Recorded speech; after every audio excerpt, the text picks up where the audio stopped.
So I don't know why it is. Sometimes music's part of my life, and there's always music flowing through my head. And a week or so ago, this little song came into my head. I thought you'd enjoy it, and I thought it would teach you, and well, I think you already know this, but I thought it would remind you of something very important. So it's 2 verses. The first verse is somebody asking a bunch of questions, and the second verse is someone giving them the answers. Okay, got it?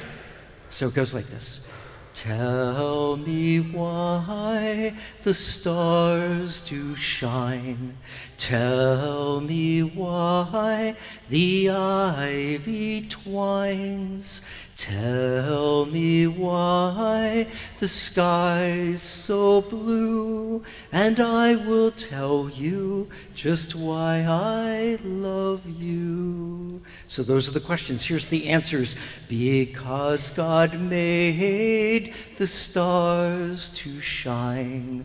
Because God made the ivy twine. Because God made the sky so blue. Because God made you, that's why I love you. Oh, thank you very much. There are just days in our lives when we don't feel like anybody cares about us or nobody likes us or something like that. I just wanted you, maybe that song will stick in your head a little bit. Because God made you, that's why I love you. That's why all the adults love you. That is why we are so thrilled you're here every week. So remember that this week, okay? God loves you, all right? Thanks. You want to go head back to your seats?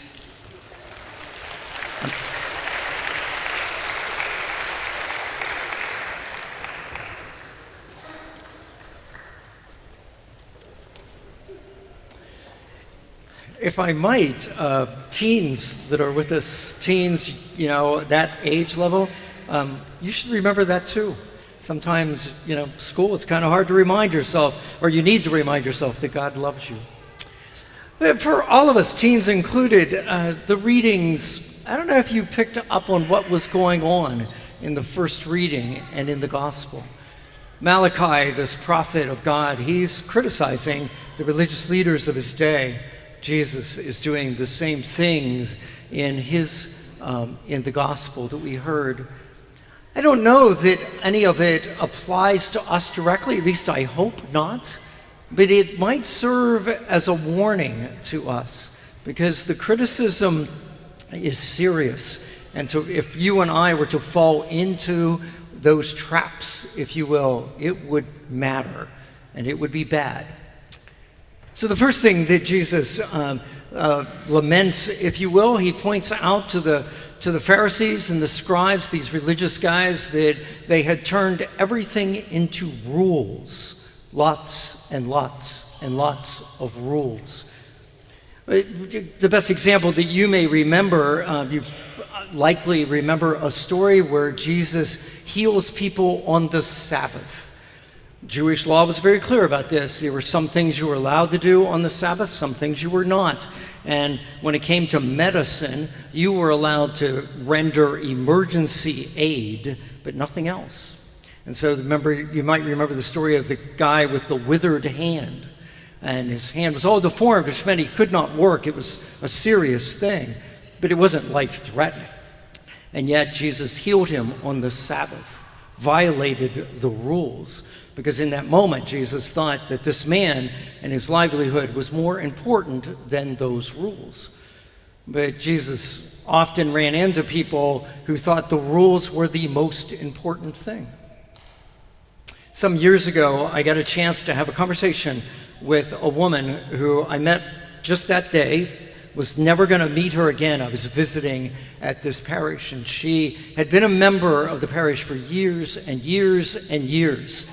And so in our little conversation, she's going to tell me one story about the parish, just one of the many hundreds, thousands of stories she could tell me.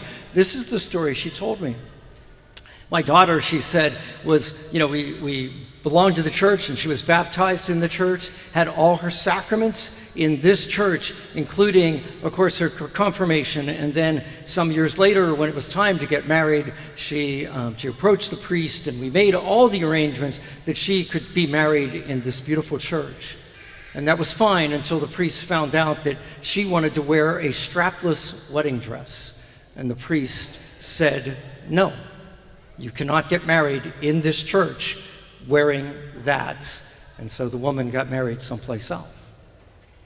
You can debate the appropriateness of dress in the church if you want, but I never forgot that story, because it seemed to me an instance where that priest sadly put some rules above people, and it is a temptation in the job in which I am. I find myself, because there are a bunch of rules with our faith, and trying to navigate those, and to honor those rules, which are important, but also to honor people. It's not always easy to do, but Jesus warns me today, you've got to be careful. You've got to do this well. And is it not true also for you? You will remember, some of you may not know this, but I was a layperson a whole lot longer in my life than I've been a priest. So I have been sitting where you've been sitting, and I have dealt with this, the same sort of idea from a layperson. You can get caught up in the rules. You know, I mean, it's not uncommon for people to say to me, "Oh, I feel so bad. The other night I started a rosary and fell asleep." Well, I'm looking at that and going, well, isn't that a lovely thing? You were praying to the Lord, and the Lord put you to sleep. I just think that's terrific. But they were all upset because they had not finished. And if you don't finish the rosary, it doesn't count. And I have listened to people debate the proper way to say a rosary, or the proper way to do a novena. "Oh, you didn't do that right. That's why you didn't get your prayer answered. You didn't do that quite right." Sometimes, sitting in the pews, we can do that. We can get caught up in all the rules, and we need to be careful about that. You know, the person that comes and says, "How late can I come to Mass for it to still count?" They missed it. You know, they're not coming to Mass for the reason they should be coming to Mass. They're just trying to manage to get a little check mark in some book in the sky. The other consideration that the other criticism that Jesus offers here is to the religious leaders who are putting on a show, if you will. They want to be seen as being religious. They're, and they're in it, if you will, for the prestige or the honor or what they get out of it. That also is a real temptation in my job.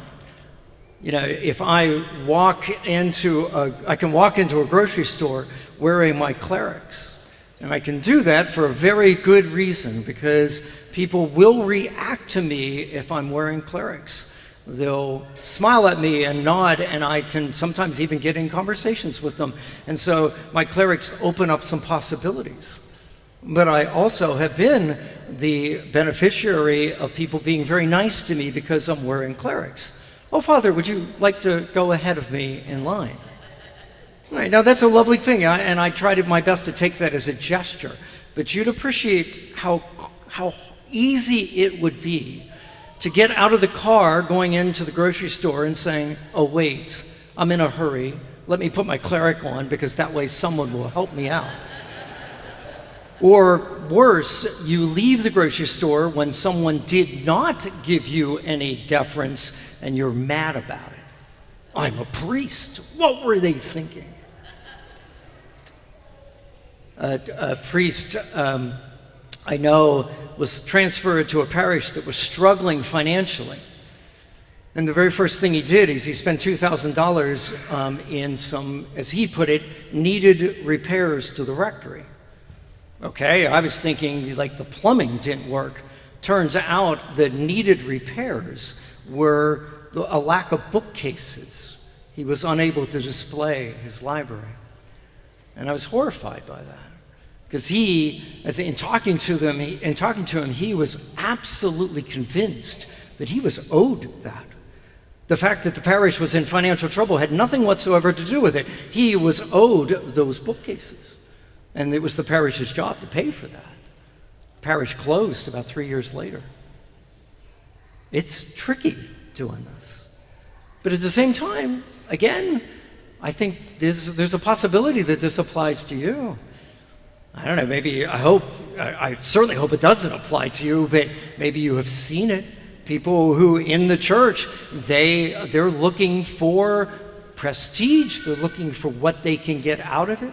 They're looking for people to be deferential to them because of what they do. Like, I have been in charge of this ministry for the last 30 years. And surely that means that I am better than you, or I should get preferential treatment, or I'll walk in the office because I need something, and I'm sure they'll rearrange the calendar to get what I needed because after all, I am due this. It's possible. The point is, I think here, you just got to understand that you and I, we are fallen creatures. These tendencies are in us.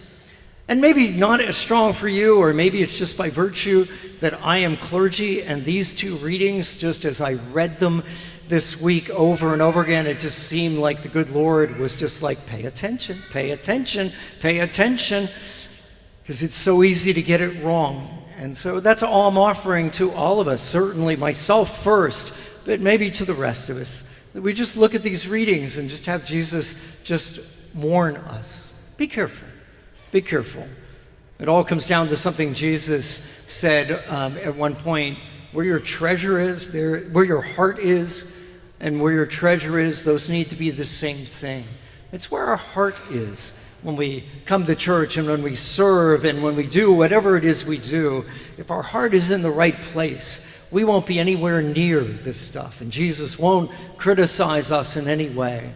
It's when our heart gets moved to other things, to selfishness, to jealousy, that's when we run into trouble. So let's do what we can to stay close to the Lord, keep our hearts in the right place, and then we'll be perfectly fine.